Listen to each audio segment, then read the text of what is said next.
cherché partout. Enfin je t'ai trouvé.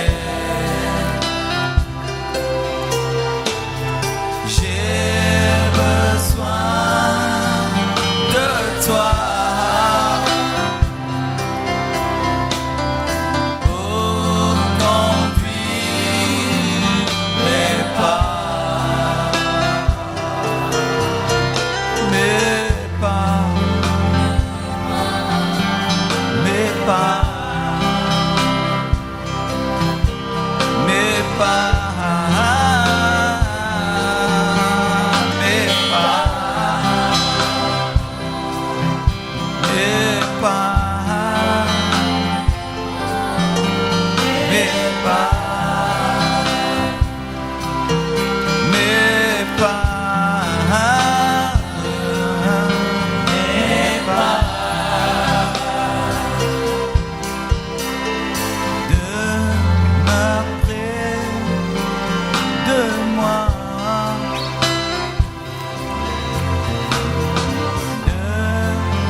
T'ai cherché partout.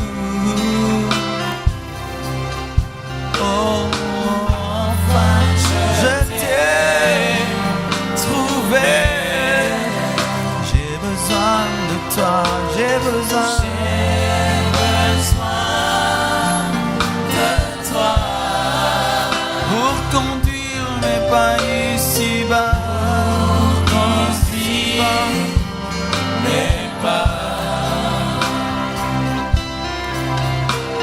Sala pembeni nanga, papa nanga. Sala pembeni nanga, papa nanga. Sala pembeni nanga. Utuna moi sala pembeni nanga. Ora bashire basunta bashanta basa. Ontere babashanda sois près de moi Seigneur. Sois près de moi Seigneur. Sois près de moi Jésus. Tous les jours de ma vie. Guide-moi, dirige-moi dans toute la vérité. Plus que tout, je désire ta présence. Je désire ta présence. Plus que tout, je désire ta présence. Ta présence. Plus que tout. Plus que tout. Plus que tout, je désire ta présence.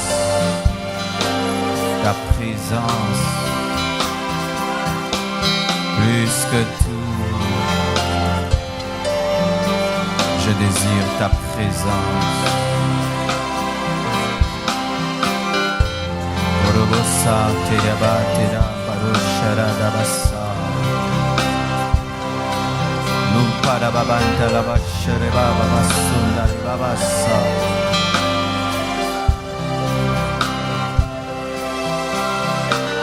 Korobozanta la baba shara baba sunta. Ruta baba yata la basha. Plus que tout, je te veux. Plus que tout, je te veux. Plus que tout, je te veux. Oh Dieu de ma vie, je t'aime. Oh Dieu de ma vie, je t'aime. Oh Dieu de ma vie, je t'aime. Oh Dieu de ma vie, je t'aime. Sois loué, sois béni, toi qui possèdes le nom, qui est élevé au-dessus de tout autre nom. Sois loué, toi qui m'aimes vraiment et qui m'as aimé le premier. Alors que j'étais sans vie, tu me donnas ta vie. Jésus, je t'aime Jésus, je t'aime Jésus, je t'aime Jésus, je t'aime Jésus, je t'aime Jésus, je t'aime Jésus, je t'aime Jésus. Bénis ta parole, bénis ta parole, moi, remplis-moi de ton esprit. Donne-moi de communiquer ta pensée précisément et fidèlement. J'ai ainsi prié. Amen. Acclamons Jésus qui règne au milieu de nous ce soir. Alléluia.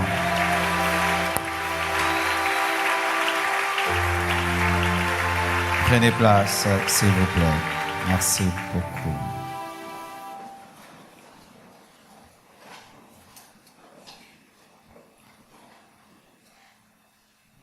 Je vous salue au nom de Jésus.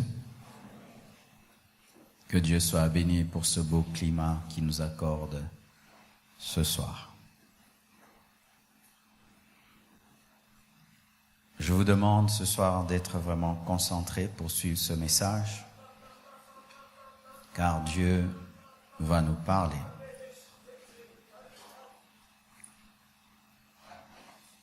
Il m'est arrivé de prêcher ces choses et aujourd'hui j'ai reçu une nouvelle lumière sur la manière de prêcher. Sachez que tu peux prêcher la Bible 1000 fois, 1 million de fois. Si tu t'en approches avec un cœur d'enfant, tu comprendras toujours des nouvelles facettes de la parole.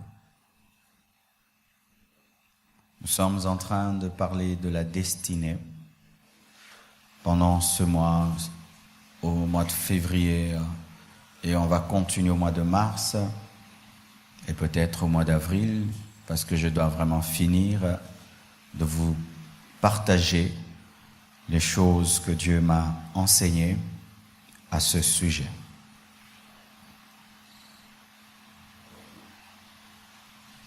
Pour ceux qui ont suivi les enseignements sur la destinée, j'ai parlé de plusieurs sortes de destinées. J'ai parlé de la destinée définitive, de la destinée finale, de la destinée éternelle. Et aujourd'hui, demain, plutôt aujourd'hui, vendredi et dimanche, je vais parler de la destinée, mais dans des termes qui touchent aux choses futures et aux choses éternelles. Et comme je l'ai dit, il m'est souvent arrivé d'enseigner sur l'eschatologie, mais aujourd'hui j'ai reçu une nouvelle manière d'enseigner l'eschatologie. Et depuis que je suis prédicateur, ce sera ma première fois d'aborder ça de cette manière-là. Et je suis moi-même bouleversé par cette manière dont l'Esprit de Dieu m'a aidé aujourd'hui de m'approcher autrement de ces choses que nous enseignons depuis des années. C'est pourquoi mon message, et j'aimerais que ce soit ce message, que ce titre que vous mettiez sur Internet, parce que cette vidéo va aider beaucoup de chrétiens. Si Jésus revient, cette vidéo va aider beaucoup de chrétiens. Et avant même d'aborder ce message, je suis allé faire des recherches sur le net s'il y a quelqu'un qui a eu à parler de cette manière de ce thème, et presque personne. Alors que c'est tellement évident, mais nous avons peur de voir les choses telles qu'elles sont et telles qu'elles seront. C'est pourquoi mon message aujourd'hui, et je te prie vendredi, dimanche, ne viens pas seul. Vraiment, et aujourd'hui, procurez-vous ce message, donnez-le à vos frères et sœurs. Et caméramen, priez que Satan n'agisse pas pour que le son rate, parce que Satan n'aime pas de tels messages. Vous ne pouvez pas savoir à quel point j'ai un grand combat de me tenir ici et de dire ces choses. S'il m'arrive de déborder aujourd'hui, supportez-moi, prenez votre temps, ne soyez pas pressés. Amen. Voici le thème de mon message ce soir.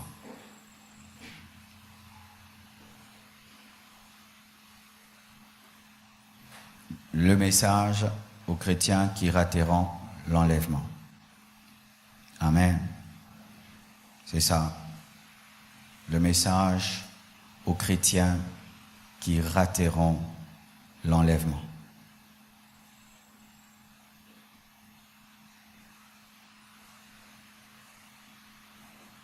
Bien-aimés frères et sœurs, aujourd'hui je vais enseigner. Amen. Ayez votre Bible toujours ouverte. Et ce doit être votre habitude quand vous venez à l'église de suivre la prédication avec vos Bibles.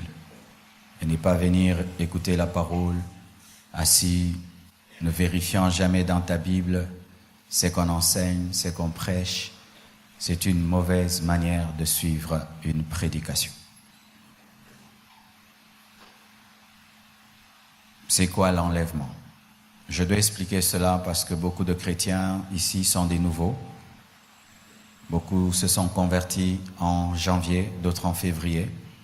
Il y a eu plus de 1000 conversions de janvier jusqu'en février par les statistiques que nous donne le département.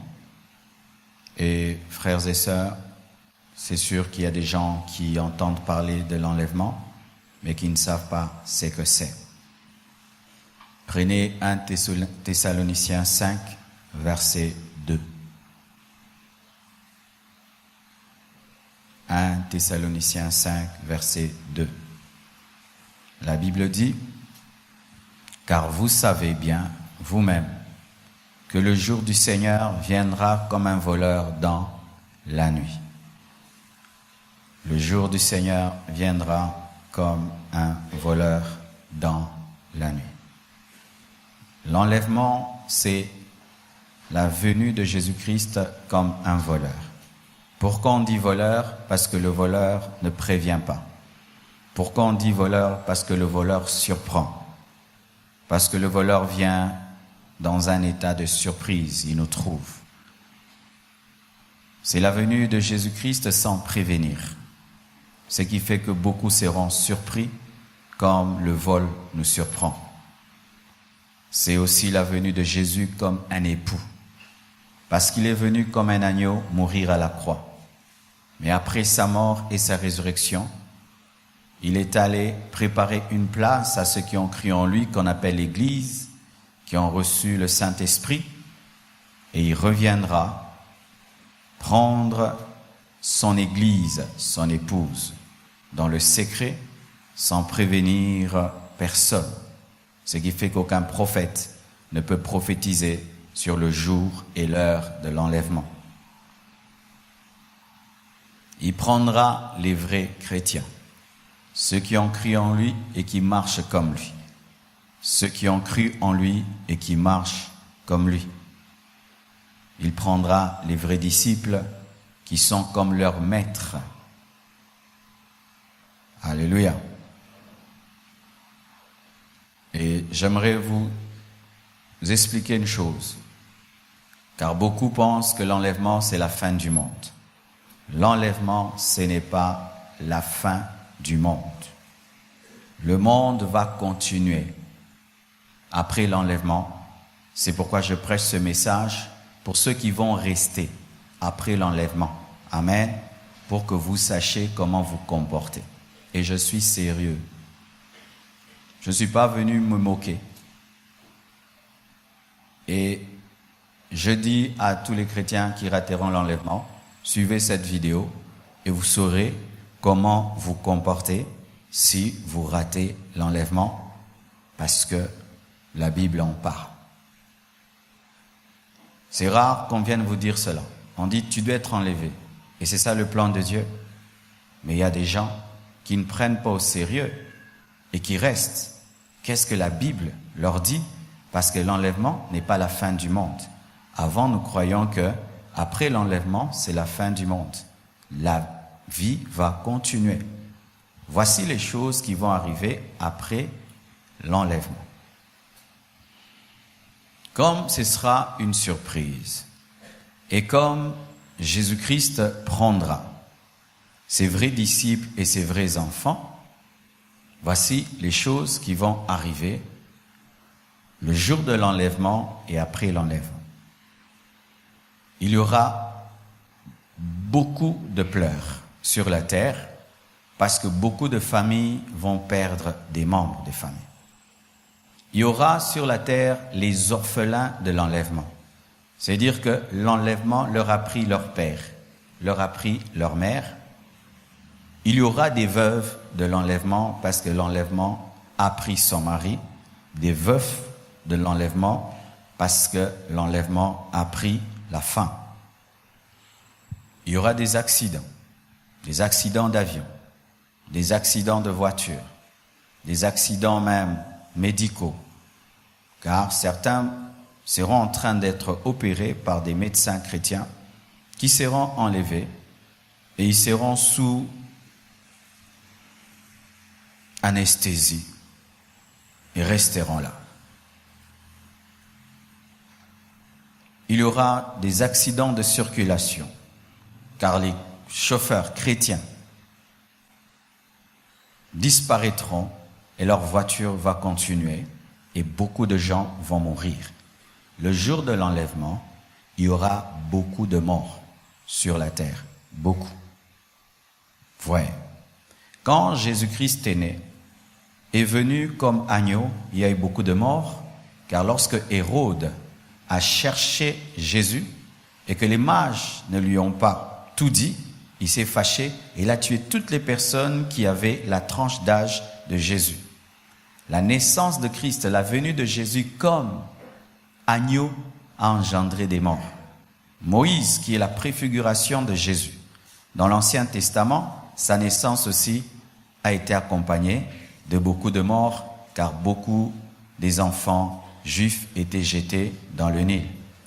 Et la venue de Jésus, comme époux, sera aussi accompagnée de beaucoup de morts, et même sa venue comme lion, le jour de l'Armageddon, sera encore accompagnée de morts. À chaque venue de Jésus, comme agneau, comme époux, comme lion, il y a des gens qui meurent. Et le jour de l'enlèvement, il y aura beaucoup de décès. Beaucoup de décès. Et ce ne sera que le début. Des disparitions.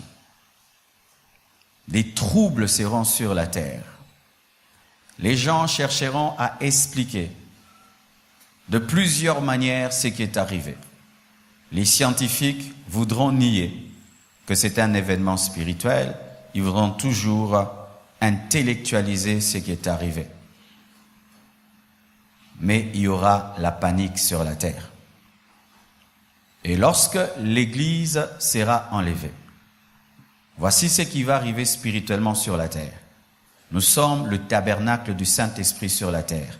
le Saint-Esprit œuvre sur la terre au travers de l'Église, ce qui fait que l'enlèvement de l'Église va faire que la puissance de Satan va travailler librement, car notre présence sur la terre dérange sérieusement la croissance du péché, de l'iniquité, car nous sommes le sel de la terre, la lumière du monde, et lorsque nous serons enlevés sur la terre, les puissants de ténèbres vont agir alors de manière brutale.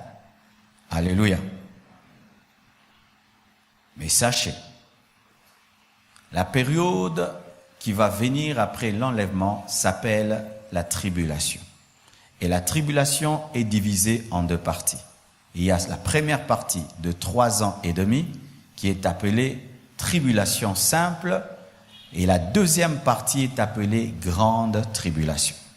Pourquoi une partie est appelée tribulation et l'autre est appelée grande tribulation? La première partie est appelée tribulation parce que c'est un temps où l'Église est enlevée et les puissances de Dieu, les puissances sataniques plutôt, travaillent librement et il y a beaucoup de jugements de Dieu qui s'abattent sur la terre. Il y aura beaucoup de guerres, il y aura la famine, il y aura la mortalité, il y aura tellement de peine sur la terre que l'homme sera dans l'angoisse pendant 3 ans et demi. Et lorsque les hommes vont vivre le chaos pendant 3 ans et demi, ils vont rechercher le salut. Ils vont chercher quelqu'un qui va amener la paix sur la terre. C'est alors que l'Antichrist viendra au milieu de la tribulation. Après 3 ans et demi, après l'enlèvement, l'Antichrist viendra comme un chef politique, un chef spirituel qui va dominer sur toutes les nations. Ce sera le président du monde et il va donner la paix. Et lorsque les nations de la terre vont crier paix, paix, paix, c'est alors qu'une grande ruine tombera sur eux parce que l'homme qu'ils ont reçu sera le fils du diable.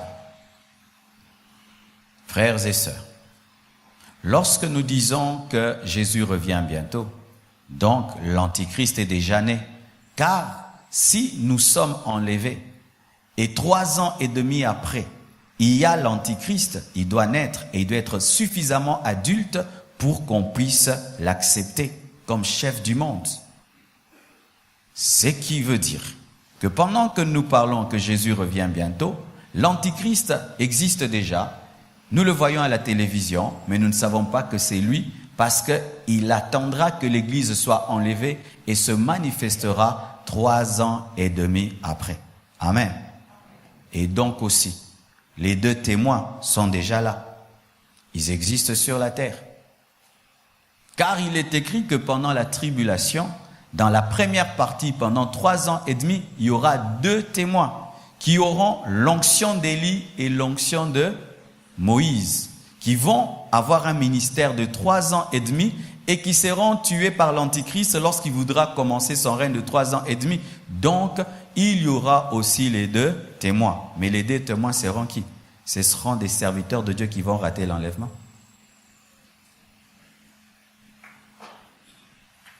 Est-ce que vous comprenez ce que je dis? Avez-vous compris ce que je dis? Les gens qu'on dit il y aura 2 témoins. Les 2 témoins, ils vont apparaître. La Bible ne nous dit pas qu'ils vont apparaître. La Bible nous dit que Dieu va utiliser des hommes. Donc il va les trouver. S'il les trouve, ils ont raté l'enlèvement. Dieu va les oindre. Donc ce ne sera pas Élie, ce ne sera pas Moïse. Mais ce seront 2 personnes qui auront l'onction d'Élie et l'onction de Moïse. Amen. Hein? Que Dieu va utiliser pendant 3 ans et demi. Et on dit qu'ils ont l'onction d'Élie parce que l'un sera capable d'amener le feu sur la terre, l'autre de changer l'eau en sang, comme Moïse et comme Élie.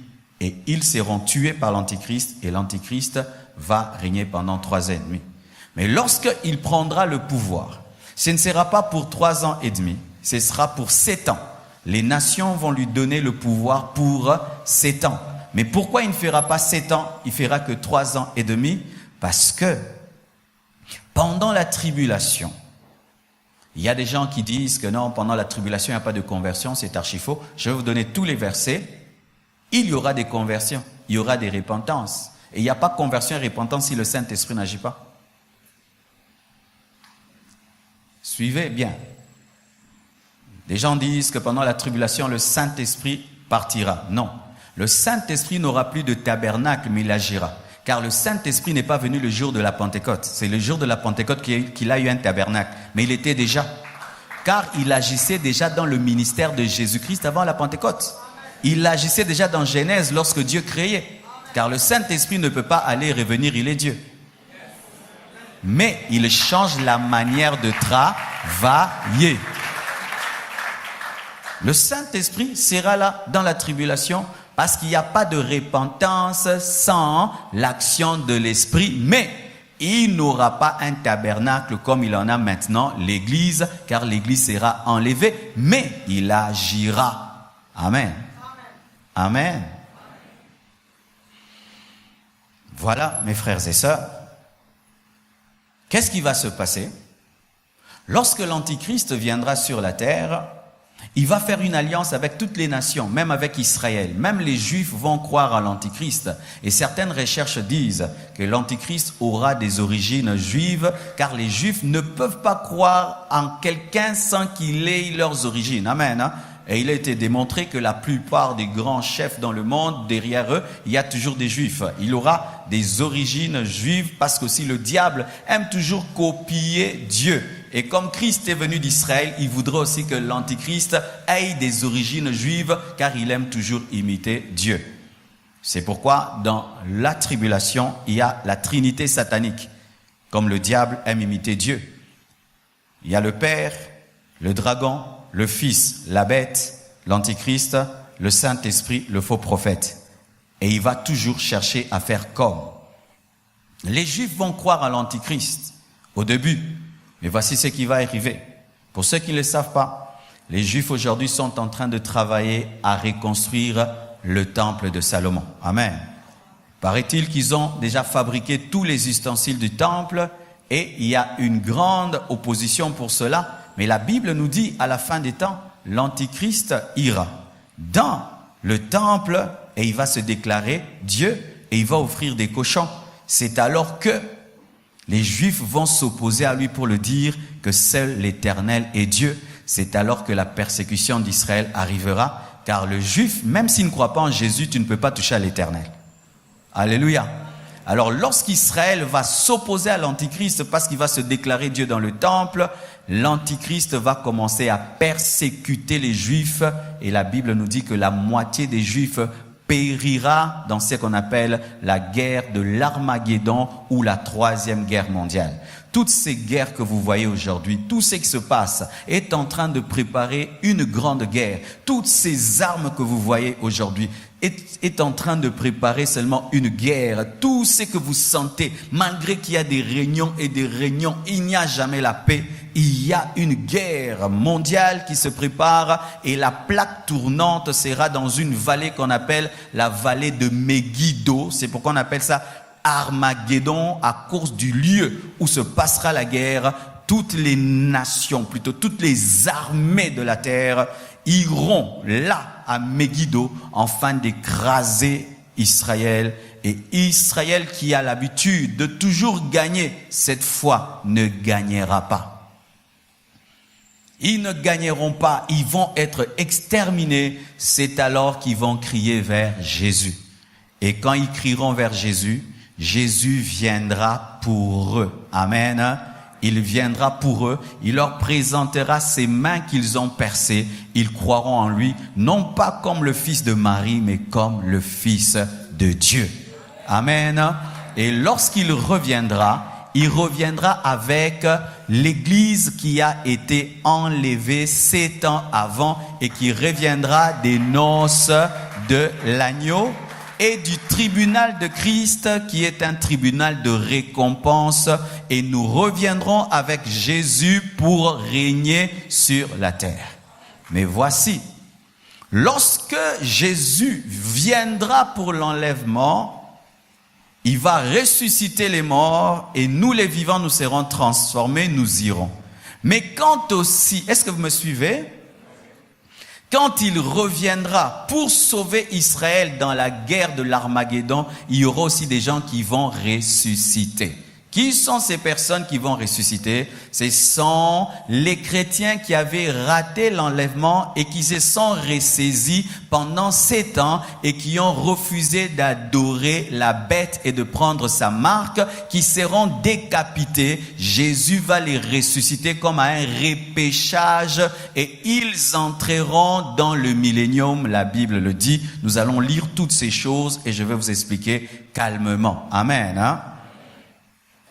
Quand il reviendra et qu'il va ressusciter les martyrs de la tribulation et il va amener dans le millénium les personnes qui ont résisté à l'Antichrist, ils seront ajoutés à l'Église qui va régner avec Christ pendant 1000 ans.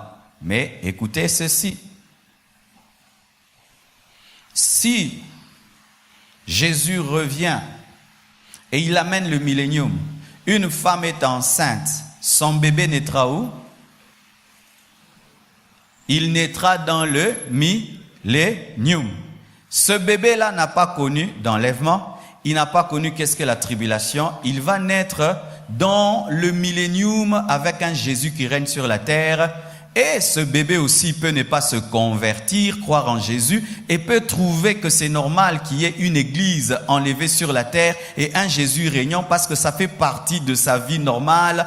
C'est pourquoi souvent nous sommes étonnés que le diable puisse revenir après 1000 ans, séduire les gens, y croient en lui. Pourquoi? Ce sont des personnes qui se sont habituées à cela parce qu'ils sont nés dedans. Est-ce que vous comprenez ce que je dis? Allons lentement. Voici. Ah ça, c'est bon. Voici. Quand Jésus va revenir pour régner sur la terre pendant 1000 ans, voici les événements qui vont se passer. La première chose, il va détruire l'armée de l'Antichrist. Amen. Après, il va prendre l'Antichrist et le faux prophète, il va les jeter en enfer. Satan, il va pas le jeter en enfer. Il va le mettre dans une prison. Amen. Pour qu'il ne tente plus.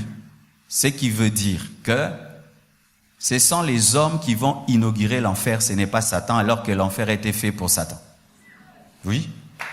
Satan, c'est un mauvais père. Quel est ce père-là vraiment? On fait une prison pour toi et c'est ton fils qui goûte ça avant toi, 1000 ans avant. Et toi, tu le rejoins après. Le fils du diable, l'Antichrist, ira en enfer pendant 1000 ans sans son père. Son père le rejoindra après 1000 ans, alors que ce n'est pas son fils qui est Satan, c'est lui qui est Satan, mais lui, il ira après. L'Antichrist et le faux prophète seront jetés en enfer. Ce seront les 2 premières personnes qui vont inaugurer l'enfer, car pour l'instant, il n'y a personne en enfer. Il n'y a des gens que dans le mauvais séjour de mort qui est le couloir qui prépare à l'enfer. Amen. Et voici encore une autre chose qui va se faire. Les morts qui sont morts dans la tribulation vont ressusciter pour régner avec Jésus-Christ.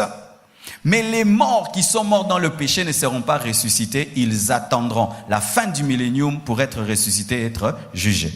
Maintenant, quand Christ revient, il trouve sur la terre des gens qui croient en lui. Il trouve dans la terre des gens qui sont morts pour lui, mais il trouve encore des hommes qui subissent sa présence seulement.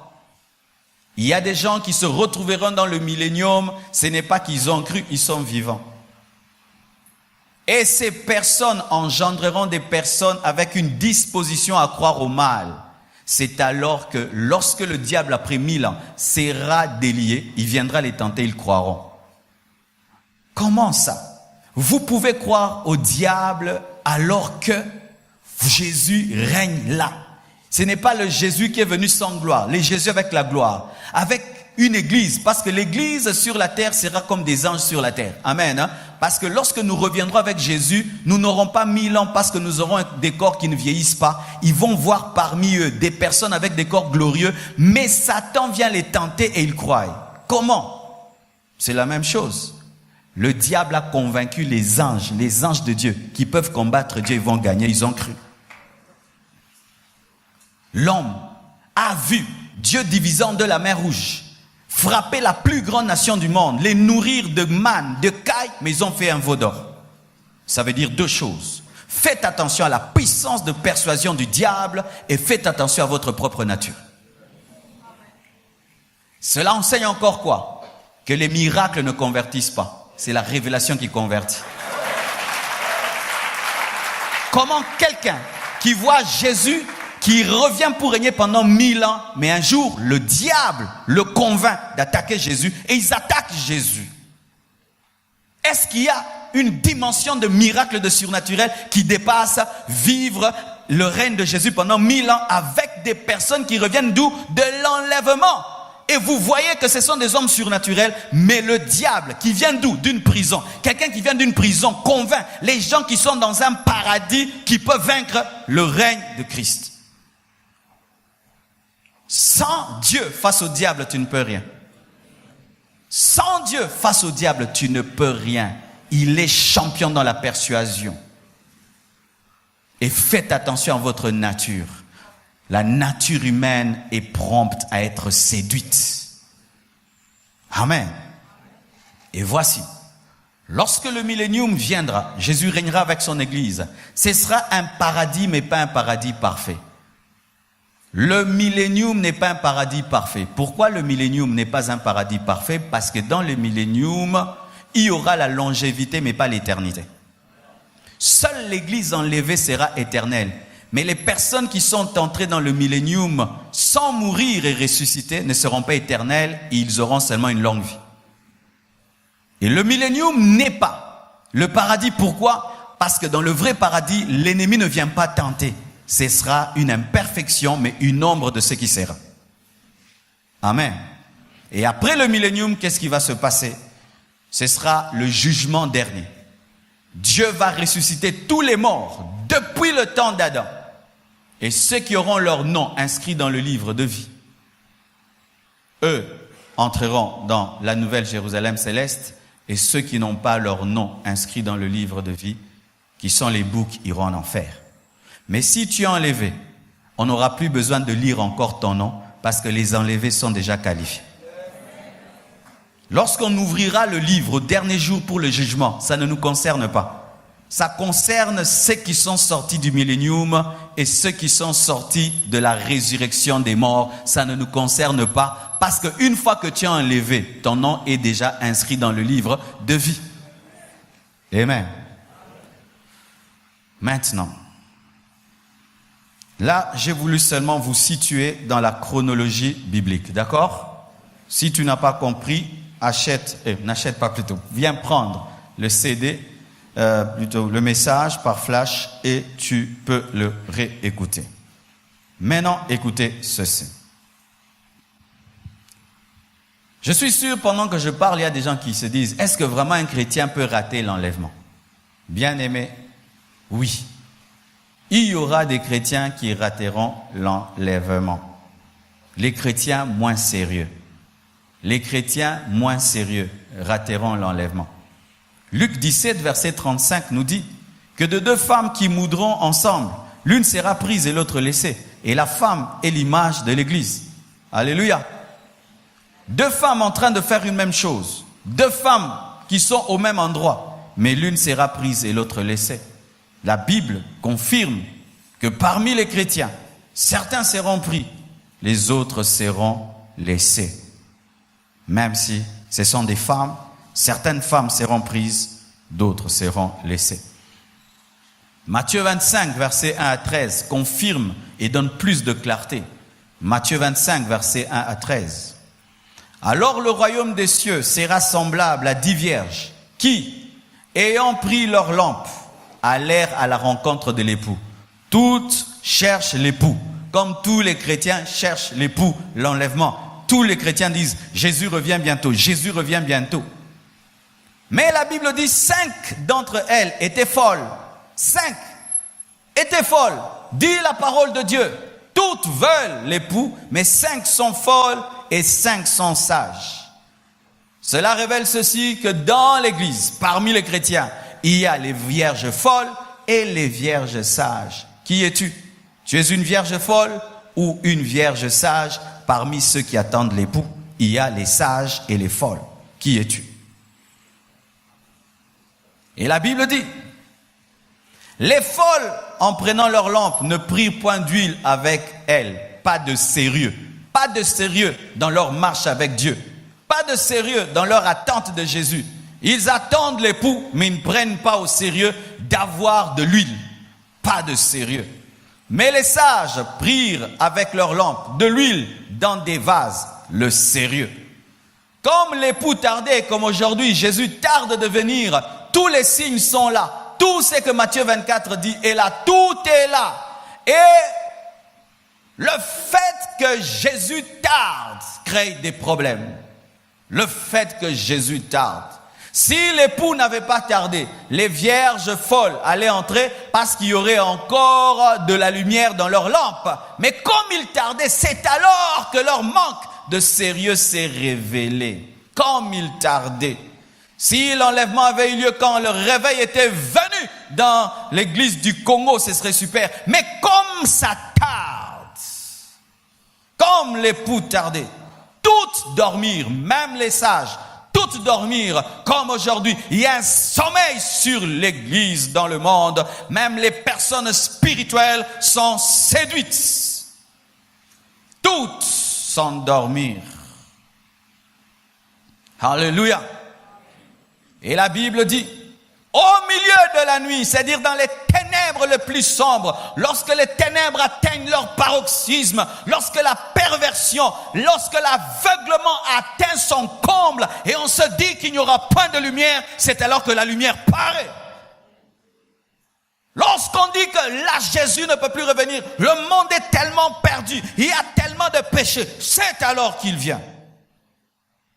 Au milieu de la nuit, à minuit, on cria, voici l'époux, allez à sa rencontre. Seul le message du retour de Christ réveille l'église.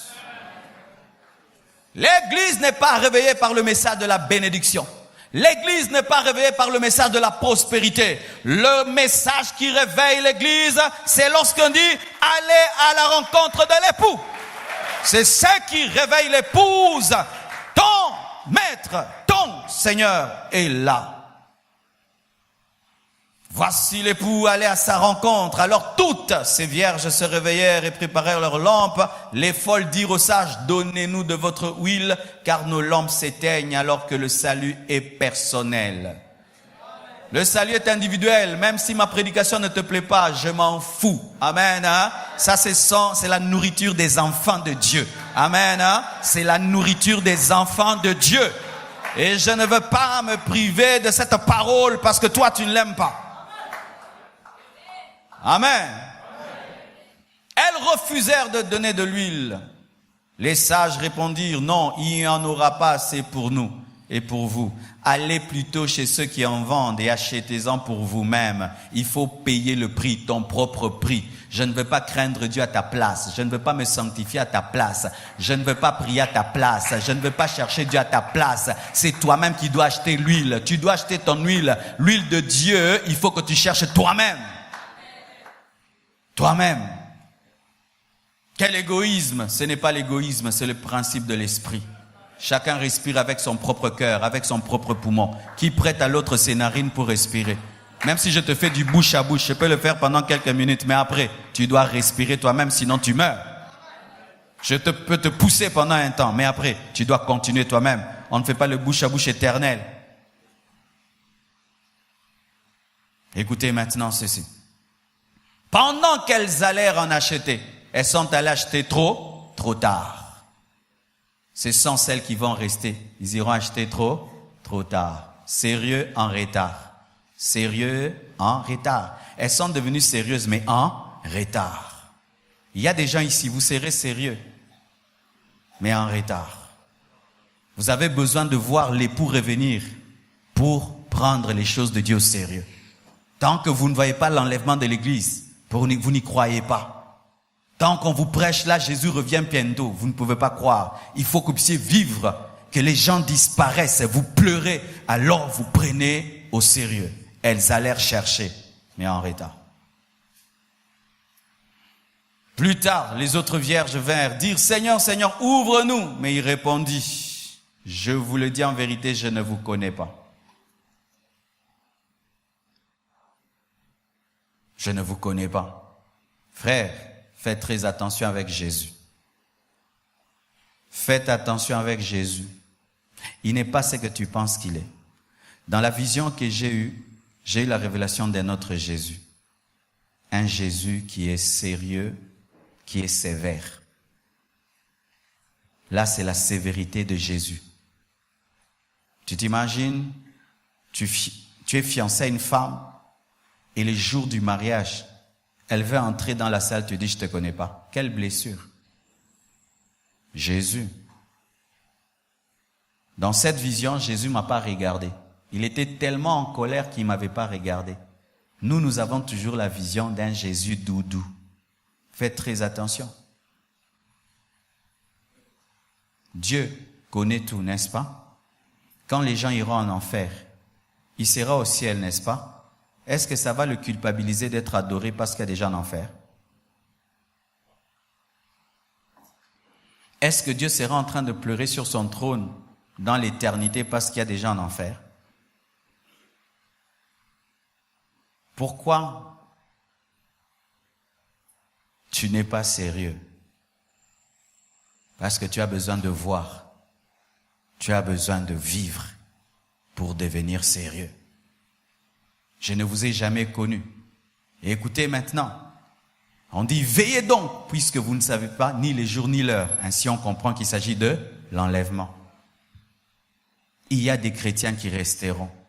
S'appeler chrétien ne te garantit pas que tu seras enlevé. Il faut être un chrétien sérieux. Il faut être un chrétien qui veille sur ta foi, sur ta communion avec Dieu, sur ta sanctification, qui veille. Le jour qu'une femme doit se marier, il faut voir comment elle se lave, comment elle se maquille, comment elle va être propre. Et tu penses que Jésus peut épouser une femme sale? Tu penses qu'elle peut épouser une femme sale? Il peut épouser une femme sale? Avez-vous déjà vu une seule femme ici à l'église? Un seul homme entrer avec une femme jusqu'ici, la robe est sale?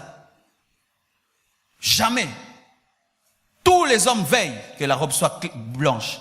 Tous veillent que la femme soit propre avant de l'amener ici. Et vous pensez que Jésus ne va pas veiller sur la robe de son épouse? Tu penses qu'il va t'épouser avec cette tache, cette grosse tache que tu as dans ta vie? Cette tache-là, ce péché-là, cette tache sur ta robe qui attire même les mouches, cette tache, tu penses qu'il va le faire? Il dira, je ne t'ai jamais connu. La parole de Dieu nous montre qu'il y a des gens, des chrétiens, qui attendent. C'est pas qu'ils ne croient pas. Non, ils croient en l'enlèvement. Ils attendent l'époux. Mais ils restent. Et ils connaissent les principes même. Ils ont l'huile. Ils connaissent la parole. Ils ont l'huile. Elles ont l'huile. Elles savent aussi qu'il faut aller en acheter. Mais pas de sérieux. Pas de sérieux.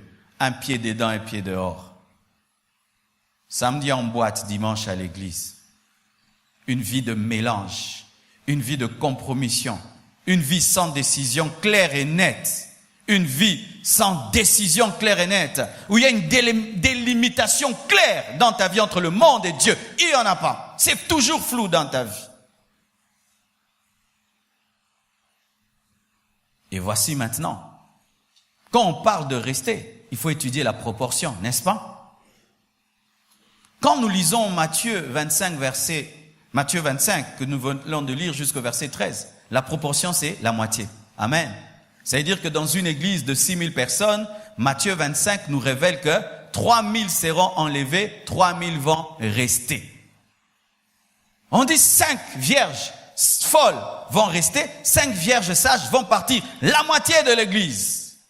Est-ce qu'à la compassion, c'est la moitié de l'église sera enlevée et la moitié va rester? Et là, je vous dis, c'est le record dans la Bible au sujet des gens élus où c'est la moitié. Là, c'est le plus haut niveau.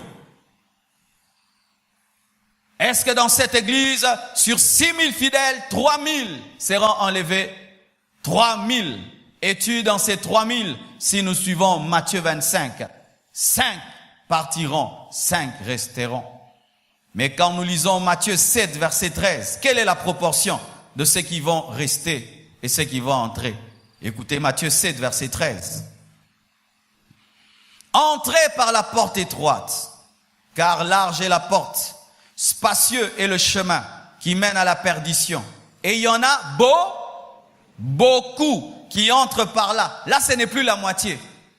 Mais étroite est la porte, resserré le chemin qui mène à la vie. Et il y en a peu qui le trouvent. Tu ne peux entrer sans trouver. Matthieu 7, 13 à 14. Peu, c'est quoi? C'est un quart. Peu, c'est un tiers. Peu, ce n'est pas un demi. Un demi, c'est beaucoup. En lisant ce passage, ça veut dire quoi? Que la plupart des gens sur la terre vont rater l'enlèvement. Beaucoup choisissent le chemin large. Le chemin large du péché. La facilité. Une vie sans discipline. Une vie sans consécration. Une vie de foi où la foi, c'est seulement prier. Mais ce n'est pas aussi craindre Dieu. Une vie où, à l'église, on vient seulement te prêcher la bénédiction, les miracles, la guérison, la délivrance, mais pas t'amener à prendre une décision pour Dieu. La Bible dit, beaucoup emprunteront ce chemin-là. Qui dit ça? Jésus. Vous pouvez dire, non, pasteur, tu es un prédicateur, tu manques de foi. Je ne peux pas avoir plus de foi que Jésus. Je ne peux pas avoir plus de foi que Jésus. Et je ne peux pas transformer un verset pour sembler être positif. Il faut toujours encourager les gens. Jésus a dit peu de gens entrent par le chemin étroit parce qu'il demande à ce que tu puisses te repentir. Beaucoup vont rester selon Matthieu 7, versets 13 à 14. Luc 12, verset 32, conforte encore cela. Luc 12, 32, que dit la Bible? Ne crains point, petit troupeau, car votre Père a trouvé bon de vous donner le royaume. Petit troupeau. Les enlevés sont un petit troupeau par rapport aux gens qui restent. La Bible est en train de nous révéler qu'il y aura plus de gens qui resteront par rapport à ceux qui partiront. Un petit troupeau.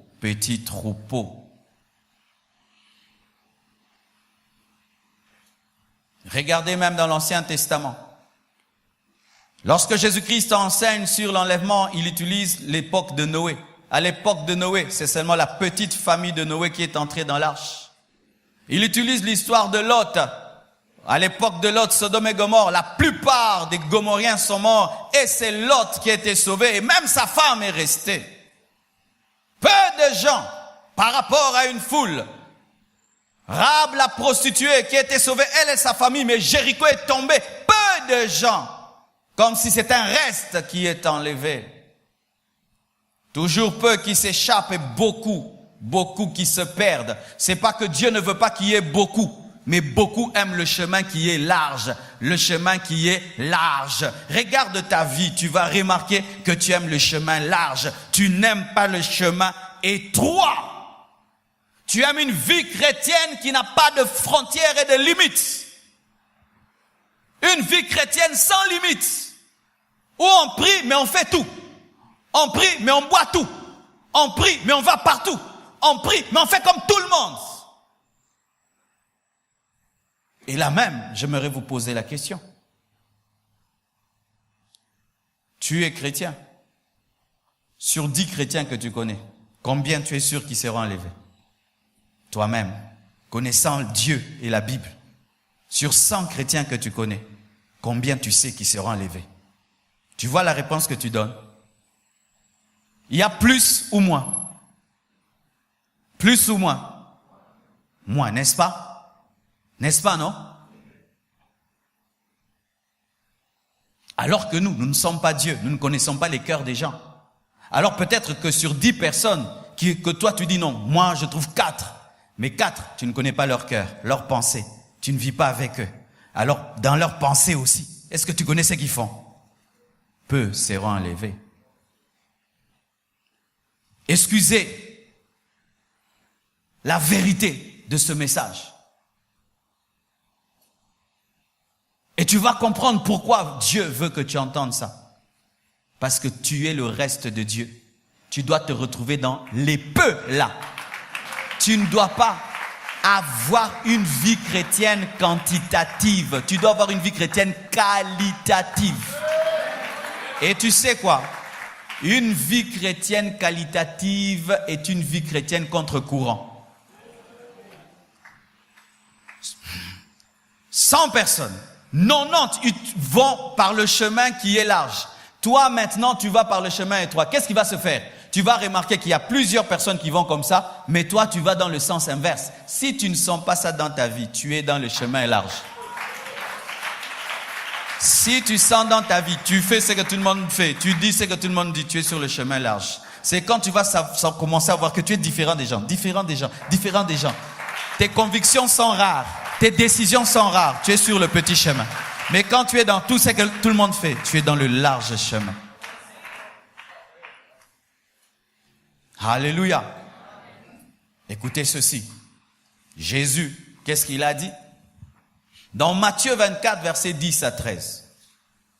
Écoutez ce que Jésus dit. Il dit, alors aussi plusieurs succomberont. Ils se trahiront, se haïront les uns les autres. Plusieurs faux prophètes s'élèveront. Donc à la fin des temps, il y aura plus de faux prophètes que des vrais.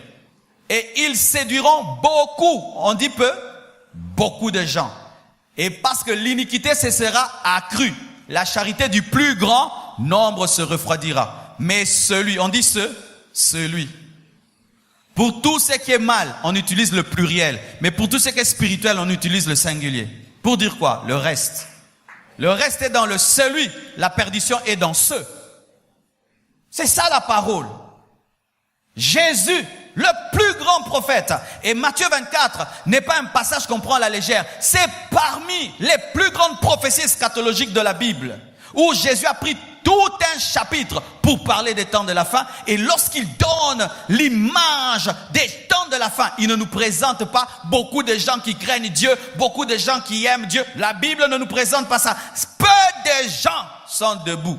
Jésus, n'est-ce pas qu'il dit, lorsque le Fils de l'homme viendra, trouvera-t-il la foi sur la terre? Dans les derniers jours, il y aura des temps difficiles. Pourquoi? Les hommes seront amis de l'argent, fanfarons, égoïstes. Es-tu sous l'emprise de l'esprit des temps de la fin? Es-tu moulé par les temps de la fin? Es-tu en train de subir l'esprit de la séduction qui accroît le péché et qui refroidit l'amour pour Dieu et pour le prochain?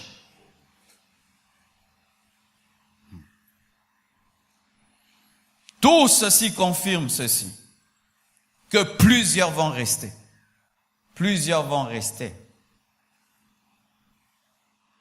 Voici ce que Apocalypse dit au sujet de ceux qui vont rester. Nous évoluons à présent. Apocalypse 7, versets 1 à 11, ou à 17. Apocalypse 7, 1 à 17. Écoutez ceci. Après cela, j'en vis 4 anges debout aux 4 coins de la terre. Ils retenaient les 4 vents de la terre, afin qu'il ne soufflât point de vent sur la terre, ni sur la mer, ni sur aucun arbre. Et je vis un autre ange qui montait du côté du soleil levant et qui tenait le sceau du Dieu vivant. Il criait d'une voix forte aux 4 anges à qui il a été donné de faire du mal à la terre et à la mer.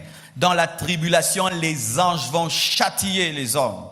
Et il dit, ne faites point de mal à la terre, ni à la mer, ni aux arbres, jusqu'à ce que nous ayons marqué du sceau le front des serviteurs de notre Dieu. Dans la tribulation, il y aura des serviteurs de Dieu.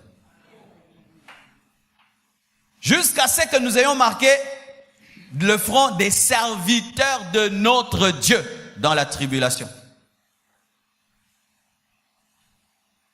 Vendredi, je vais parler aux serviteurs de Dieu qui vont rater l'enlèvement, comment vous devez vous comporter. Oui. Oui. Comment un serviteur de Dieu qui rate l'enlèvement doit se comporter. Il faut avoir une église de maison. Car si tu es une église construite, l'antichrist va te trouver. Oui.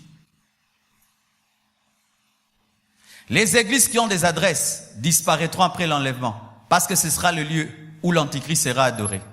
C'est pourquoi les églises doivent déjà avoir des églises, des maisons. Au cas où il y a enlèvement, les fidèles continuent à prier dans des endroits où on ne connaît pas. Nous parlons d'une chose. Et vous savez pourquoi nous n'y croyons pas? On n'y croit pas parce que si on y croyait, on allait se préparer. Les païens croient en la fin du monde. Vous savez que les païens scientifiques croient en la fin du monde. Vous savez ce qu'ils font? Ils achètent des bunkers. Ils achètent des bunkers pour lutter contre le réchauffement de la planète. Ils font des choses parce qu'ils croient. Mais l'Église sait que beaucoup vont rester. Mais qu'est-ce que l'Église enseigne à ceux qui vont rester? Est-ce que vous comprenez ce que je dis? Tu es promoteur d'une école et tu sais que la moitié des élèves va rater et ils vont passer en deuxième session. Qu'est-ce que tu vas faire? Tu vas les soutenir pour qu'ils gagnent en deuxième session. C'est pourquoi je suis venu t'aider à gagner en deuxième session. Toi qui n'es pas sérieux. Je suis sérieux. Ne pars pas, reste jusqu'à la fin du message.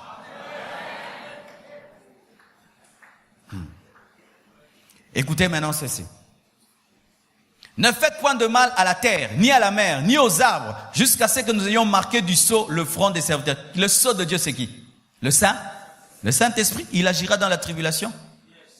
Le sceau, c'est quoi? Ce ne sera pas un cachet, c'est le Saint-Esprit. Le Saint-Esprit agira même dans la tribulation. Mais pas comme il agit maintenant, mais il va agir pour sauver. Et j'entendis le nombre de ceux qui avaient été marqués du sceau. 144 000 de toutes les tribus des fils d'Israël. Et on cite Judas, 12 000. Vous allez voir que c'est le chiffre 12 et 144 000 révèle que tous les Juifs qui seront trouvés vivants le jour de l'Armageddon, tous seront sauvés. C'est pour dire que tout Israël sauvé. Tout Israël sera sauvé, pas dans le sens que tout Juif sera sauvé, mais tout Juif qui sera trouvé vivant le jour de l'Armageddon et qui croira, tous seront sauvés. Tout Israël sera sauvé le jour de l'Armageddon parce que Israël ne croit pas, pas parce qu'ils refusent de croire, parce qu'il y a un voile sur leurs yeux. Ils ont attendu Jésus revenir comme un roi et comme il vient comme un roi, ils croiront parce que c'est ce qu'ils attendaient. 12 000. Mais vous allez remarquer, on cite toutes les tribus d'Israël, mais pas une, la tribu de Dan. La tribu de Dan n'est pas citée parmi les 12 parce que Dan est remplacé par l'un des fils de Joseph, parce que Dan va croire à l'Antichrist. C'est pourquoi même lorsque Jacob prophétisait sur Dan, il a dit « tu seras un serpent ». Faites l'étude, lisez bien, vous allez voir que toutes les tribus d'Israël sont citées, sauf une, la tribu de Dan. Elle va croire en l'Antichrist par tribalisme. On ne sait pas s'ils auront des intérêts politiques ou bien l'Antichrist aura des origines de Dan. Ils vont croire en leur frère, qui sera un serpent. Ça, je ne confirme pas, mais c'est bizarre. Lisez, la tribu de Dan n'est pas citée parmi les Israël sauvés dans la tribulation. Maintenant, les témoins de Jéhovah disent qu'il n'y aura que 144 000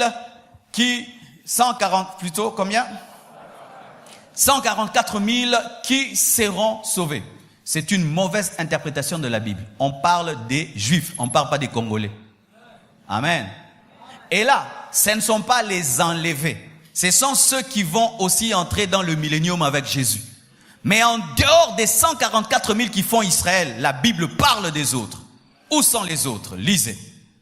Nous descendons. Vous avez votre Bible? Écoutez maintenant. Verset 9. Après cela, je regardais et voici, il y avait une grande... Ils viennent d'où? Ils ont raté l'enlèvement. Ils ont raté l'enlèvement.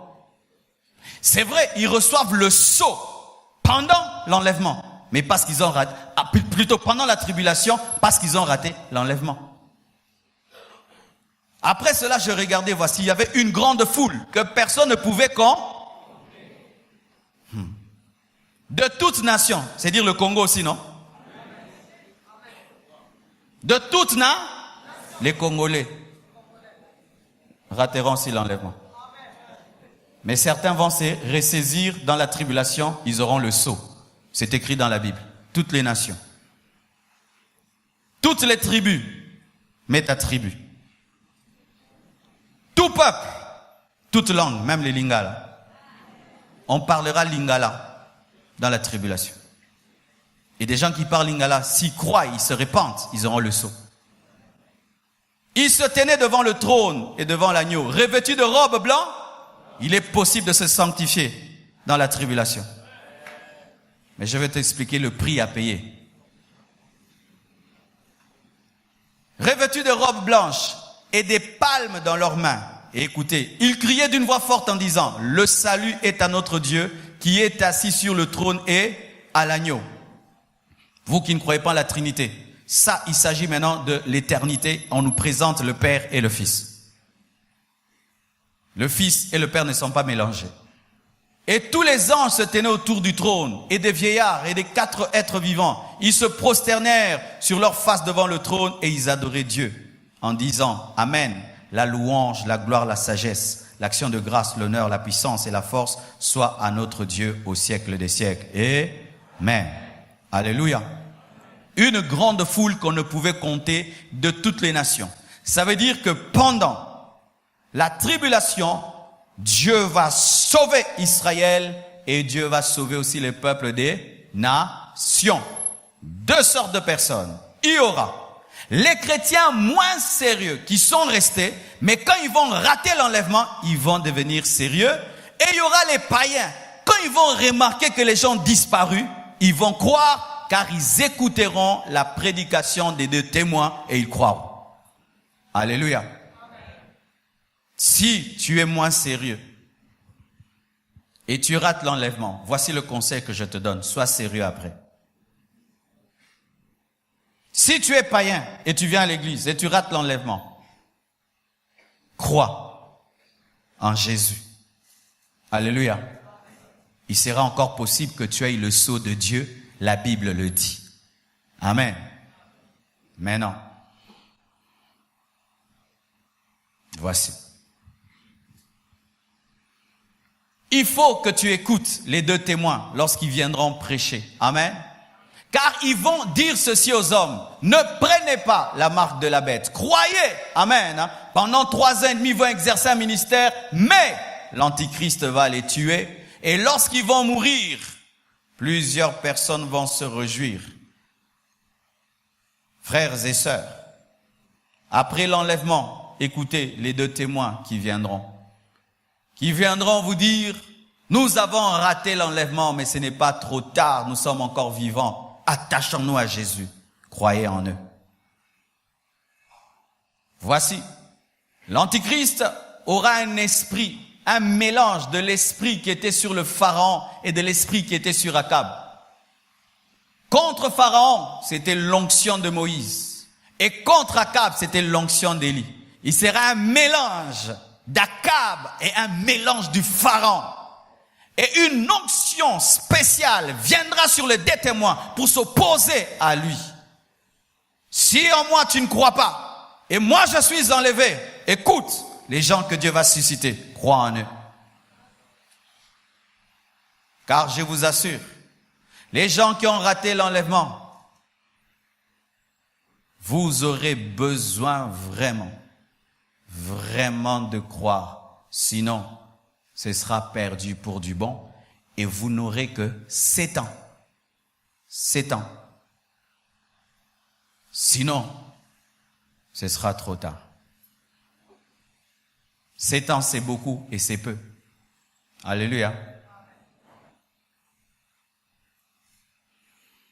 Écoutez maintenant.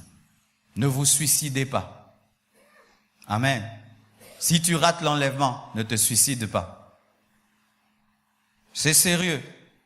Si tu rates l'enlèvement, ne te suicide pas. N'aie pas l'esprit du geôlier. Vous connaissez dans la Bible le geôlier.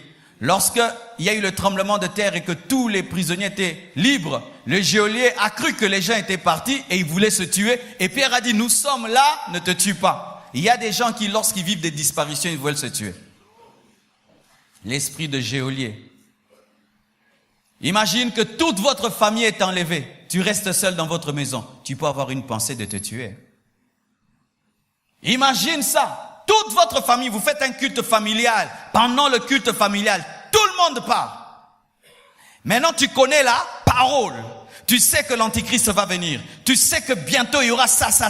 Et tu as peur. Tu dis, vaut mieux que je meure. Beaucoup de gens se suicideront. Mais sache que si tu te suicides pour fuir l'Antichrist, tu iras en enfer. Si tu te suicides pour fuir l'Antichrist, tu finiras en enfer. Ne te suicide pas, mais dis, je vais affronter. Seigneur, pardonne-moi. Je crois en toi. Je n'étais pas sérieux. Je me consacre. Je suis prêt pour ma foi. Ne te suicide pas. Je dois le dire avec sérieux, car la Bible nous révèle que plusieurs se retrouveront dans la tribulation. Déjà avec la vie que tu mènes, la mauvaise vie là, tu ne seras pas enlevé. On doit te préparer. Ah oui, il faut qu'on soit réaliste. S'il allait avoir personne après l'enlèvement, on n'aurait pas écrit l'Apocalypse. L'Apocalypse n'est pas seulement un livre qui révèle ce que Dieu fera, mais le comportement à avoir pour entrer. Oui, l'Apocalypse n'est pas seulement un livre pour vous dire qu'il y aura la fin de temps, mais aussi le comportement des gens qui vont rester après l'enlèvement, comment ils peuvent endurer pour entrer. Voici encore ce qu'il faut faire. Il ne faut pas adorer la bête, ni son image, ni prendre sa marque, ni accepter la séduction du faux prophète. Préférez la mort, la faim, l'épée, que d'adorer la bête. Apocalypse 13, verset 11, dit ceci. Puis je vis monter de la terre une autre bête, qui avait 2 cornes, semblables à celles d'un agneau. Il ressemble à un agneau, mais n'est pas un agneau. Qui parlait comme un dragon. Il a les cornes de l'agneau et il parle comme un dragon. Elle exerçait toute l'autorité de la première bête en sa présence. Elle a le religieux, elle a le politique, le faux prophète. Elle faisait que la terre et ses habitants adoraient la première bête, l'Antichrist, dont la blessure mortelle avait été guérie. Il a fait semblant de ressusciter comme Jésus. Elle opérait des grands prodiges. Il y aura des miracles même dans la tribulation. Il y aura des miracles sataniques. Vous qui aimez les miracles, il y aura même des miracles dans la tribulation. Comme il y a les miracles, donc Dieu est là. Même dans la tribulation, il y aura des grands miracles. Il sera capable d'invoquer le feu et le feu tombe sur la terre. On ne prie pas dans une église à cause des miracles. On prie à cause de la doctrine. Quand il y a des miracles, mais la doctrine est fausse, ce sont des faux miracles qui confirment une fausse doctrine. On ne va pas prier dans un endroit parce que les gens sont guéris, délivrés. Oui, Jésus fait ces choses, mais le miracle n'est pas la preuve de la doctrine, mais c'est la doctrine qui protège le miracle. Alléluia. Il fera des miracles en présence de la bête, disant aux habitants de la terre de faire une image à la bête qui avait la blessure de l'épée qui vivait. Il fut donné d'animer l'image de la bête afin que l'image de la bête parlât. Une image qui parle, c'est quoi? C'est la télévision.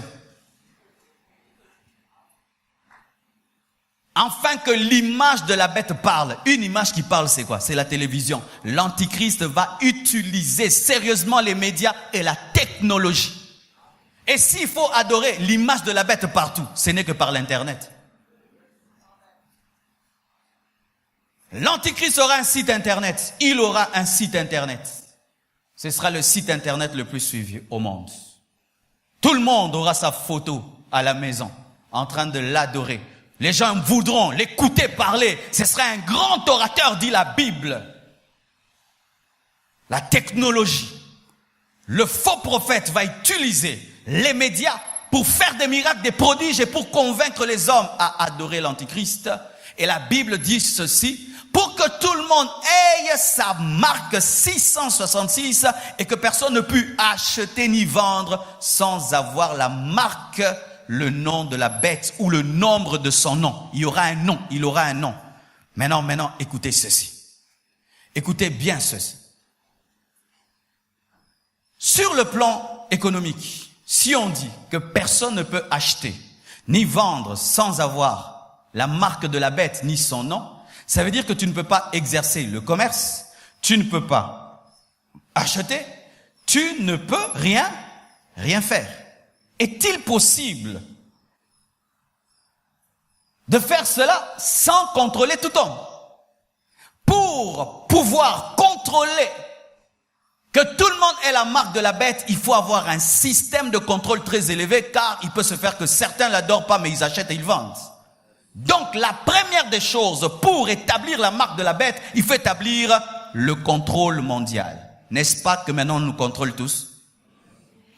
Quand je suis chez moi à la maison, devant moi toujours, il y a un satellite.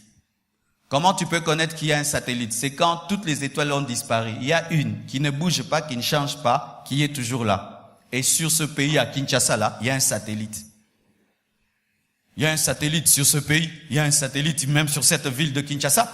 N'est-ce pas que si tu vas sur Internet, tu tapes Google Maps. Il y a un pasteur, il était aux États-Unis, il voulait voir ce que sa femme faisait. Et si elle allait à l'église, il tape Google Maps, Lubumbashi, et puis il entre jusqu'à ce qu'il voit sa femme entrer dans la voiture.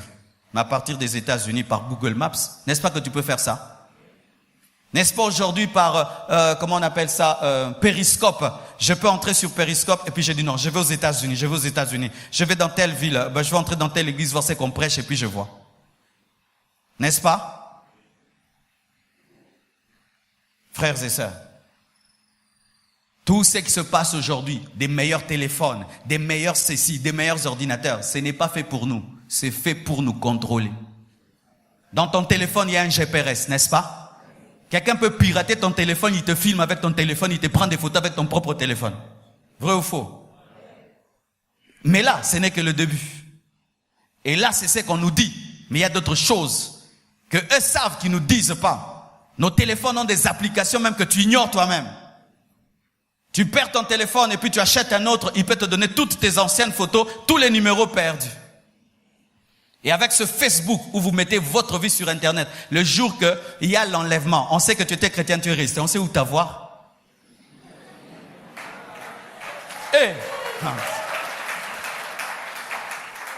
En soi, voici le problème. Nous prêchons trop la Bible, mais nous ne la actualisons pas en fonction de ce qui nous arrive. Vous pensez que si Paul était en notre temps, il allait prêcher comme prêchant des pêcheurs de poissons? Mais vous donnez les coordonnées de toutes vos vies sur Internet. Quand l'Antichrist voudra vous avoir si vous ratez l'enlèvement, il sait comment il va t'avoir, il saura. D'ailleurs, tu restes sur Facebook pour dire que tu es resté. Mais c'est ça, non? Arrêtez de mettre toutes vos vies sur Internet. Faites attention. Sur Facebook, si tu mets une photo, même si tu l'effaces, c'est effacé dans ton téléphone, mais ça reste que dans la base de données. Tout ce que tu écris, même si tu effaces, ça reste. Et écoutez même ces téléphones. Tu as le téléphone, ils commencent à te demander la permission. Tu aimerais qu'on puisse savoir où tu es, qu'on mette le GPS. Eux-mêmes, ils veulent savoir où tu es par ton téléphone. On peut te bombarder rien qu'avec ton téléphone. Tu téléphones comme ça, et c'est quand le missile et le satellite sait où tu es, et puis la bombe t'atteint là où tu es. C'est comme ça qu'ils prennent nos dictateurs quand ils viennent te cueillir comme une fleur à la maison dans ta douche. Contrôler. Dernièrement, je voulais faire un chèque. Alors, il fallait que je prenne de l'argent qui quitte mon compte d'épargne pour aller dans le compte courant pour qu'on puisse débiter le compte courant parce que avec le compte épargne, on ne peut pas faire de chèque. Alors je téléphone mon banquier, je dis débite mon compte épargne, mais crédite mon compte courant et tu auras l'argent et quelqu'un viendra prendre un chèque. Alors la banque là a tardé et ils sont venus jusqu'à la maison parce que je ne pouvais pas me déplacer. Il fallait qu'on signe là et puis je dis, oh, je comprends pourquoi les gens prendront la marque de la bête.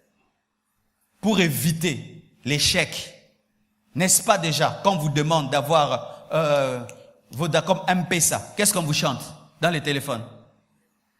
On dit, fais attention au Kuluna, ne te promène pas avec beaucoup d'argent, mets ton argent dans les téléphones. Mais le téléphone aussi, il pèse, il chauffe. On va te dire, mets seulement dans une puce, dans ta main ou dans ton front. Mais c'est comme ça l'évolution. Il y a de cela 20 ans, si on te disait qu'on aura l'argent dans le téléphone, en termes d'unité, tu pouvais croire? Si on nous disait ça, en 1970, vous aurez l'argent dans vos téléphones. Des papiers, non pas les papiers, les unités deviendront l'argent. Comment? Unité d'ailleurs, ça veut dire quoi? Qui d'entre vous, des fois, se fatigue de porter son téléphone? N'est-ce pas, quand les téléphones étaient gros, on les trouvait gros. Maintenant, on les a fait petits, mais on les trouve toujours gros, n'est-ce pas? Ça devient de plus en plus plat. On se fatigue, n'est-ce pas? Avant, je trouvais ça, c'était petit. Maintenant, ça devient gros. J'ai besoin de quoi? Que ça devienne encore petit. Jusqu'à ce qu'on va te mettre ton iPad dans l'œil. Mais oui! Dans ton œil. Des lunettes qui deviennent un iPad. Pourquoi? L'homme ne veut plus rien transporter. Ni l'argent, ni rien. Tout soit sur lui. Mais alors, on va te dire, une petite puce. On te met seulement là. Mais la puce là contrôle ton argent, ton identité, toute ta vie. Et maintenant, n'est-ce pas maintenant qu'il y a des endroits pour entrer, il faut taper un code, n'est-ce pas? Papa, tu entres. Maintenant, l'Antichrist vient. Il dit, c'est moi le maître du monde.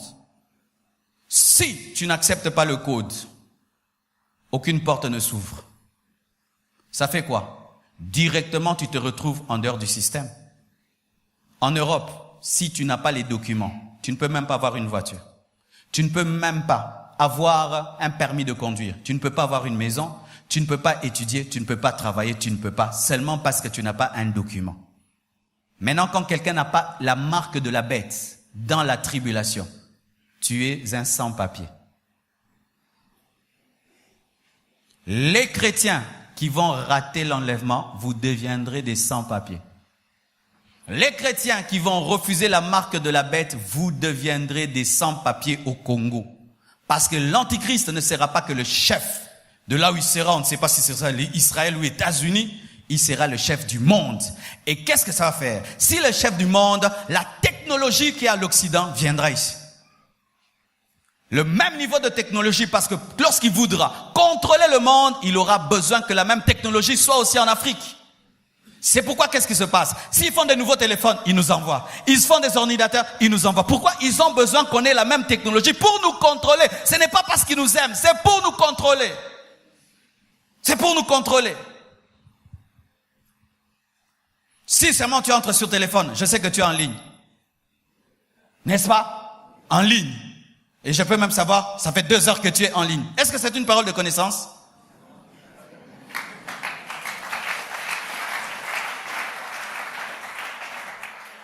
Est-ce que vous êtes en train de voir ça? Maintenant, un prophète qui n'a pas existé même, au temps même d'un gros téléphone, il a pu prophétiser que personne ne peut acheter ni vendre sans avoir la marque de la bête. Quelle dimension prophétique! La Bible est un livre différent. C'est un livre écrit par l'Esprit de Dieu. Et il faut prendre la Bible très au sérieux. Faites très attention avec la Bible. Faites attention avec la Bible. Maintenant, voici. L'Antichrist vient. Il dit, vous devez avoir la marque, une puce. N'est-ce pas que vous avez suivi à la télévision? Maintenant, il y a des entreprises qui mettent des puces dans la main de leurs travailleurs. Comme ça, au lieu qu'ils aient des cartes, ils mettent seulement la porte, ça s'ouvre. Et on te trompe. Non, c'est pour que tu ne puisses pas perdre tes cartes. Maintenant, dans la puce, il y a ton compte bancaire, il y a ton permis de conduire, il y a les Mikanda Lupangu, tout là, ton identité, ton CV, ton curriculum vitae, tes diplômes, tout est là. Maintenant, on te dit, si tu n'as pas ça, tu n'as plus rien. Tu seras entre quoi? La pauvreté. Tu choisis entre la pauvreté et Dieu. Tu choisis entre mourir et vivre. Et maintenant, la puce qu'on met sera accompagnée des démons. Voyez, les Chinois, quand ils guérissent avec des épingles, ce n'est qu'une épingle, mais il y a des démons qui guérissent. Ce sera une puce qui ne sera pas seule, accompagnée d'un démon. Un démon qui va captiver ton esprit et faire de toi l'adorateur de Satan, de Satan, de Satan. Est-ce que tu sauras? Quand je parlais qu'après l'enlèvement, il y aura des gens qui pourront s'en sortir, est-ce que tu peux arriver à t'en sortir avec de telles conditions?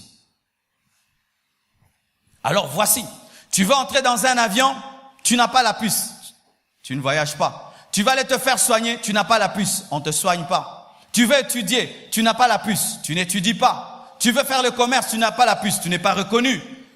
Tu fais rien. Tu peux pas payer le loyer. Tu vas te retrouver sans maison, sans travail, sans études, sans soins médicaux, sans rien. Tu n'as que Jésus. Tu peux arriver à faire ça? C'est ce que la Bible dit. Les chrétiens mourront de faim. Ils seront habillés en néant. Ils seront pauvres dans la tribulation. Parce que le système va les rejeter. Alors certains prient par la pauvreté, la nudité, la faim. Ils vont dire, j'accepte quand même pour manger. Mais une fois seulement que tu acceptes, c'est fini. Il y a point de repentance parce que Dieu te traite comme un démon de la même manière qu'il ne pardonne pas aux démons. Quiconque prend la marque de la bête est impardonnable. C'est pas que tu mets puis tu enlèves. Est-ce que tu pourras? Avec ta vie chrétienne sans sérieux, voici la vie qui te réserve. Écoutez maintenant ceci. Voici le conseil que je vous donne si vous raterez l'enlèvement. Commencez déjà maintenant à planter des légumes derrière vos maisons. Ouais? Oui. Là au moins tu peux cueillir et manger. Achetez des poules. Achetez des coqs. Achetez des chèvres. Mettez-les derrière chez vous. Apprenez à coudre les habits. Que ça tienne 7 ans. Que ton vêtement tienne 7 ans. Achetez beaucoup de jeans. Je suis sérieux. Car si tu ne peux pas acheter, mange au moins les carottes qui sont derrière chez toi, tes légumes. Chrétien moins sérieux, fais l'agriculture. Fais l'élevage. Tu en auras besoin. Sinon, à cause de la faim, tu auras la marque de la bête. Je vous dis la vérité.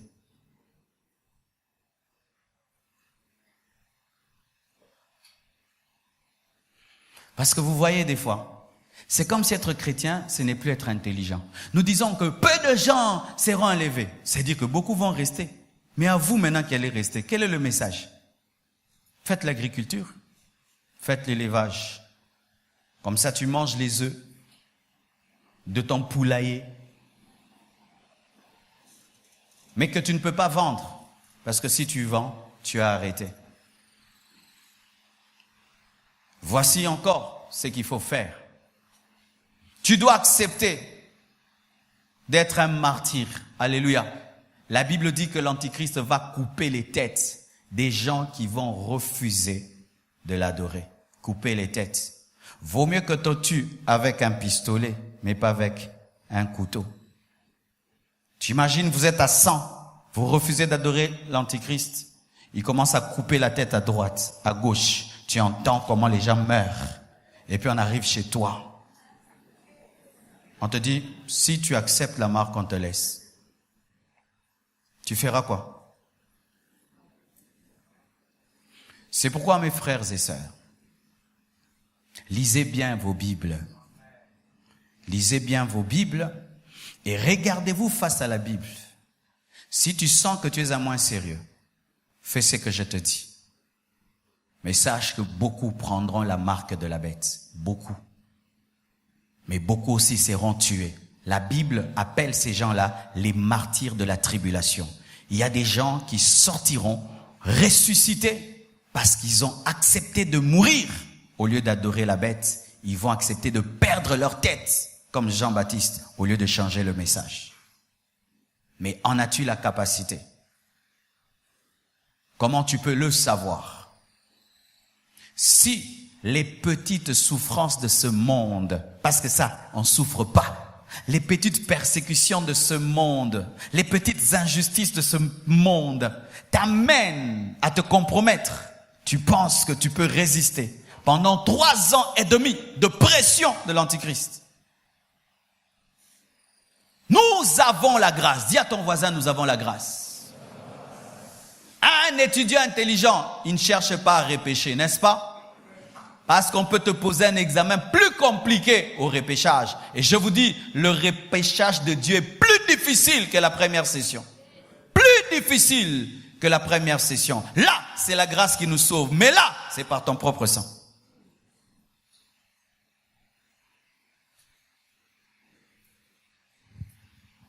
Je termine. Et je vous demanderai de lire Apocalypse 20, verset 1 jusqu'au verset 15. Je termine en disant ceci. Si tu restais après l'enlèvement, fais l'évangélisation. Amen. Va dire aux gens, nous sommes restés. Nous sommes restés. C'est l'enlèvement qui a eu lieu. Dis aux gens la vérité. Même s'ils vont se moquer de toi, que tu étais un faux chrétien, dis oui, j'étais un faux chrétien. Maintenant, j'ai pris la décision. Une autre chose qu'il faut faire.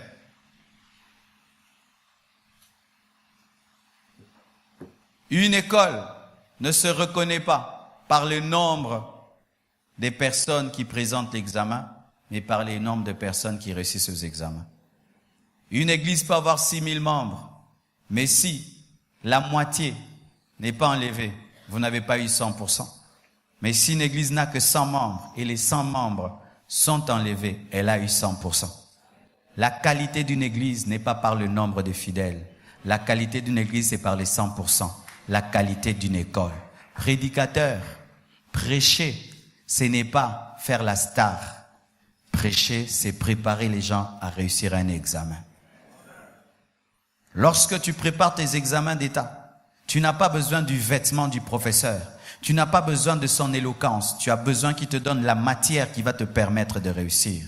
Et lorsque tu viens à l'église, cherche à ce qu'on te dise ce qui va te permettre de réussir à l'enlèvement et d'avoir 100%. Mon souci n'est pas d'abord que vous soyez riches dans votre destinée, que vous ayez des maisons et tout le reste. Mon souci, c'est que vous alliez au ciel. Que vous ne passiez pas en deuxième session, en première.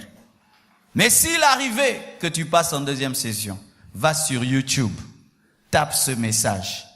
Que faire si on a raté l'enlèvement? Pratique ce qu'on t'a dit. Tiens bon pendant 7 ans. Frère, si tu restes sans prophétie, tu chercheras cette prédication. Et comme elle est entrée sur YouTube, elle y sera jusqu'à l'enlèvement de l'église. Tu seras celui qui partagera cette vidéo. Je ne sais pas si elle atteindra 1 million de vues après l'enlèvement.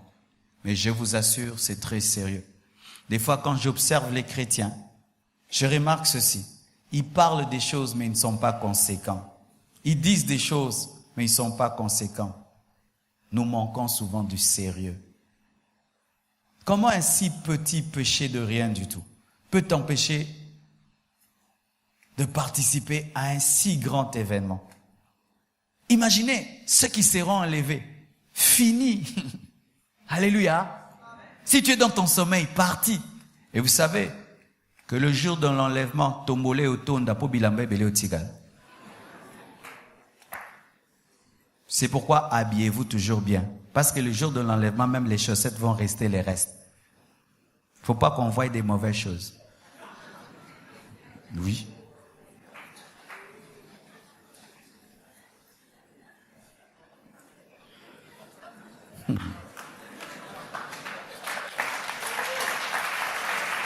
Non. Le jour de l'enlèvement, les habits tombent, les chaussures tombent, les chaussettes tombent, les cinglés tombent, tout tombe. Il faut laisser un bon héritage aux non enlevés.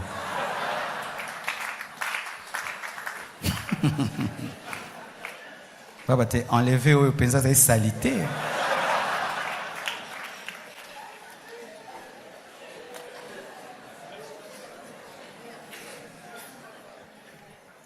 Alors, bien-aimé, pourquoi vous attachez à vos vêtements? Si tu es enlevé, même si tu es un yoji, ça reste. Et on va retrouver les chrétiens sur les traces des vêtements laissés.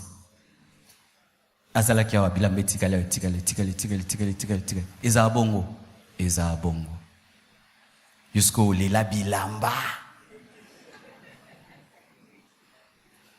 Okendeli fait le pona bilamba. Si tu as l'argent en poche, ça reste. Là-bas, tu ne vas pas acheter ni vendre.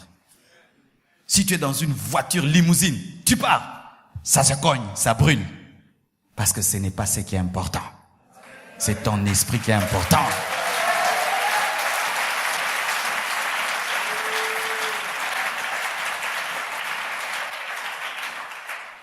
Tu te maries. On te met l'anneau au doigt. Tu es enlevé, l'anneau reste. L'alliance va rester, l'anneau, bague, enlèvement, gring, gring, gring. mais vous abandonnez Dieu pour le mariage. Na pengui pona obalate zoba. Vous avez zoba. Zoba ya zoba. Donc, pour une alliance avec un homme, tu brises l'alliance avec Dieu. L'homme va t'enlever. Ton mari, qu'est-ce qu'il fera pour que toi tu sois enlevé? Il sera endormi, en train de ronfler. Mais Jésus te prendra. Et toi, tu abandonnes la foi pour un mariage. Tu abandonnes Dieu parce que Dieu ne te donne pas un contrat. Tu brises ton alliance avec Dieu pour un contrat avec Tigo. Frère, tu sais quand tu comprends ça, tu n'as même plus besoin qu'on t'exhorte. Tu n'as même pas besoin que le pasteur soit derrière toi. Frère, fais, hey, pasteur, non, mais ça, les langues, on a compris. C'est pourquoi nous, quand nous nous sommes convertis, le pasteur n'était pas derrière nous. Marcelo abandonne. Nous, on exagérait même dans la sanctification. Pasteur Alandioté, bonozola ta mabébé, là t'as bien. Oh, moi, n'zampa là t'as bien. Eh, là t'as, ça va, pour na sepelso, oh là tiens en haut. Mais vous, on doit te dire, ne porte pas cet habit, ne porte pas comme ça. Un enfant de Dieu ne fait pas ça. Vous savez pourquoi? Vous n'êtes pas sérieux. Vous n'êtes pas sérieux. Et si vous continuez comme ça, vous ne serez pas enlevé. Vous ne serez pas enlevé. Vous allez vivre tout ce que je prêche. Vous allez le vivre. Je termine. Voici. Si tu meurs dans le péché, c'est fini. Tu n'as pas de deuxième session. Directement, tu es sur le couloir de l'enfer. Mais si Christ revient, tu restes. La tribulation peut t'aider si tu arrives à refuser la marque de la bête. C'est pourquoi, frère, toi qui ne crains pas Dieu, qui makaliwa makas, qui makayango. Je suis étonné des fois des gens qui ne craignent pas Dieu, bang aliwate. Non, signe bon, non, signe bon, non, signe bon. Yo, au signe liwa. Tu n'as pas peur. Un homme qui vit dans le péché, tu dois avoir peur de la mort. Parce que la mort, c'est la double mort pour toi. Ne priez jamais qu'il y ait la guerre au Congo. Tu vas aller en enfer. Bolanda ba courage abiso ba tobanga nzambe te. Ata ye yo kolobate yo okeneli felo.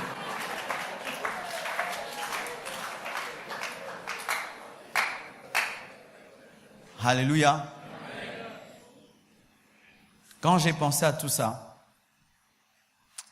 vraiment j'ai encore pris la décision. Quand je me tiens à la chair, de montrer aux gens le chemin Jésus. Que Dieu vous bénisse. Abondamment. Alléluia.